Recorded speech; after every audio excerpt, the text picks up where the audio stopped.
ಪತ್ರವನ್ನು ಬರೀತಾರೆ, ಇದನ್ನ ಸಿಬಿಐಗೆ ವಹಿಸಬೇಕು ಅಂತ ಹೇಳಿ ಧರ್ಮಾಧಿಕಾರಿಗಳು ಪತ್ರವನ್ನು ಬರೀತಾರೆ, ಗೃಹ ಸಚಿವಾಲಯಕ್ಕೆ ಕರೆ ಮಾಡ್ತಾರೆ, ಅಥವಾ ಹೆಚ್ಚಿನ ಪೊಲೀಸ್ ವ್ಯವಸ್ಥೆಯನ್ನು ಕೊಡಬೇಕು ಅಂತೇಳಿ ರಿಕ್ವೆಸ್ಟ್ ಮಾಡ್ತಾರೆ. ಆ ಸಂದರ್ಭದಲ್ಲಿ ಗುಂಪು ಗಲಭೆಗಳಾಗ್ತವೆ. ಅಂದರೆ ಯಾರು ಒಬ್ಬ ಆ ಸಂದರ್ಭದಲ್ಲಿ ಇಲ್ಲದೆ ಇದ್ದಂಥ ಧರ್ಮಸ್ಥಳದ ಹೆಸರು 1 ವರ್ಷದ ನಂತರ ಅದು ಹೇಗೆ ಎಂಟ್ರಿ ಕೊಡ್ತು ಅಂತ ಹೇಳಿ. ಯಾಕಂದ್ರೆ ಆರಂಭದ ದಿನಗಳಲ್ಲಿ ಇವರೇ ಪತ್ರವನ್ನು ಬರೀತಾರೆ, ಇಲ್ಲ ಸಿಬಿಐಗೆ ಕೊಡಬೇಕು ಅಥವಾ ಈ ರೀತಿಯಲ್ಲಿ ತನಿಖೆಯನ್ನು ಮಾಡಬೇಕು ಅಂತ ಗೃಹ ಸಚಿವಾಲಯಕ್ಕೆ ನೀವು ಹೇಳಿದಾಗೆ ಕಾಲ್ ಮಾಡ್ತಾರೆ.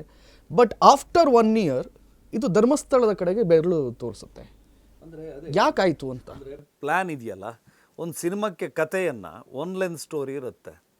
ಆ ಸ್ಟೋರಿ ಡೆವಲಪ್ ಆಗೋದು 4 ಜನ ಒಂದು ಟೇಬಲ್ ವರ್ಕ್ ಮಾಡ್ತಾ ಇದು ಹಿಂಗೆ ಸೇರಿಸೋಣ, ಈ ಕ್ಯಾರೆಕ್ಟರ್ಗೆ ಈ ಥರ ಒಂದು ಸ್ಟೋರಿಗೆ ಹೊಡೆಯೋಣ ಅಂತೆಲ್ಲ ಪ್ಲ್ಯಾನ್ ಮಾಡಿದಾಗ ಒಂದು ಮೂವಿ ಸ್ಟೋರಿ ಡೆವಲಪ್ ಆಗುತ್ತೆ.